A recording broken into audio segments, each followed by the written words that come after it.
I had a great question from Sarah in the Navigating Entrepreneurship Facebook group just this morning, and I wanted to get on and speak to it. And the question was, how do you know when to make that leap into entrepreneurship? And how can you identify that fork in the road moment or that inflection point? And for those who are listeners of the On the Homefront podcast, you know that I do talk about inflection points quite often. I had 4 inflection points in my life. Number 1 is when I decided to leave Chicago and go to the top of a mountain in Boone, North Carolina to go to college and play football there. Number 2 was when I decided to cut my teeth in the insurance restoration business in South Florida after Hurricane Andrew in 1992. Number 3 was when I decided to sell all of our company stores under a franchise model, burn the boats, and refranchise our offices in North, South Carolina, and Florida. And the last one in 2019 when I decided to sell that business that I had built over 24 years and 11 months. At every inflection point, there are generally 3 things that you will see. Number 1, there's people involved. People that you care about, people that you're responsible for, people that you want to do something with, people that you perceive to be up to something and going somewhere. Number 2, there's a great adventure at hand and an opportunity to do something great, maybe bigger than you had ever thought before. And number 3, there's a risk of loss. I've never gotten anything substantial or material without giving something up. So when I recognize that these 3 things or these 3 conditions are present, I step back and I say, hey, maybe this is an inflection point that I need to take a moment to consider, use my discernment, and make a really good decision on side of this. I just recently did a podcast with a young man named Brent Chapman. Brent Chapman is a Window Hero franchisee and a Top Rail Fence franchisee. He's from a small town in North Carolina. He went to university. He got out with a degree in kinesiology, and he went to work for a program at the YMCA. And what this program did, it was open to anybody. It was free to anybody who was going through a cancer treatment.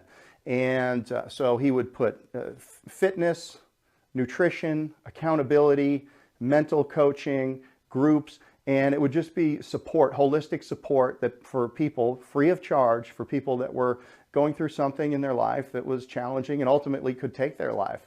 And he did this for 3 years, and he found it to be incredibly meaningful work. He was still living in the small town that he lived in, and over that time, he lost a lot of patients. So I think 22 funerals that he went to over that time, and it really started to wear on him.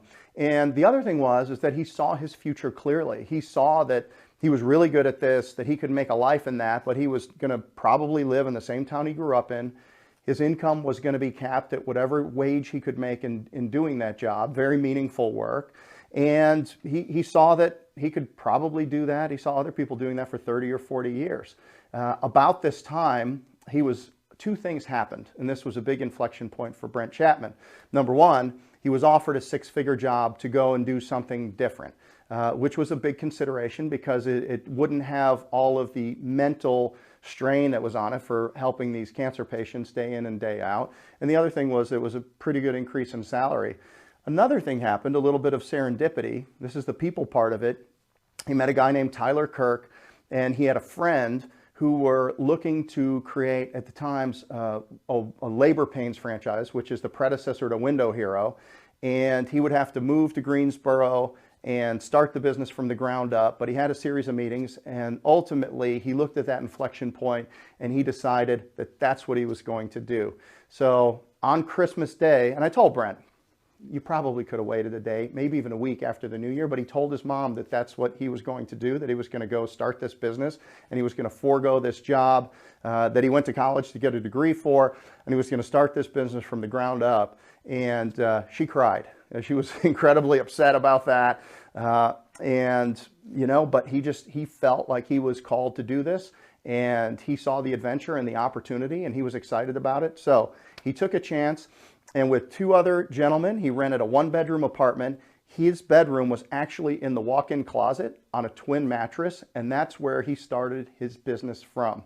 7 years later today, he is the leading Top Rail franchisee, first-year franchisee, and the number 2, only to the founder's mega location in Window Hero, the number 2 Window Hero franchisee. Back in the day, he had to save enough money just to buy a mail route, and he would spend all weekend writing 700 or 800 mailers by hand, addressing them by hand, and taking them to the post office to deliver them. And today, he runs a very complex business doing millions and millions of dollars of revenue with dozens of employees, and he is a leader in both of these businesses. So, in addition to that, Brent has recently won the Homefront Brands Franchisee of the Year. And then he was nominated for the IFA, the International Franchise Association Franchisee of the Year, being honored in front of 5,000 people. And we've been notified, hopefully this plays in about a week, we've been notified that he's also the winner there. So you take a guy who really, had a career path, had it set, and he just looked at this inflection point and he chose to go right where most people might choose to go left and pick security and safety. And then he committed to whatever it was to get that job done and to do that. By the way, Brent Chapman, 29 years old, turns 30 here in a couple of months. So he's just shy of his 30th birthday, and he's already a multi-million-dollar business owner with incredible success and respect. Who knows where this guy's going to end up, but it would not be for anything if he didn't take the chance to make that decision and take that risk. He gave up that $100,000 job. He saw the adventure and the opportunity. He found the people that he wanted to run with, and he just went for it. So, how will you recognize your inflection point in life? When will it dawn upon you that you have one life, and failure generally in business is not fatal? So it's not going to kill you to take a chance, to take an opportunity on something if you're feeling that tug at your heart that you want to do something differently. At some point, you've got to trust yourself to take chances. You want to bet on yourself. You need to ignore those limiting beliefs and that you put upon yourself, and maybe take some encouragement from Pittsburgh Steelers coach Mike Tomlin, and know that it's not what you are capable of doing, but it's what you're willing to do. Again, it's not what you are capable of doing, but it's what you are willing to do. And if you're willing to take a chance and go out there and bet on yourself, then I encourage you strongly to do it. If you fail, you pick yourself up, you dust yourself off, you're going to be just fine, because it's not going to kill you. Good luck on your journey, and drop me a note personally on any of our platforms if I can help you. Thank you.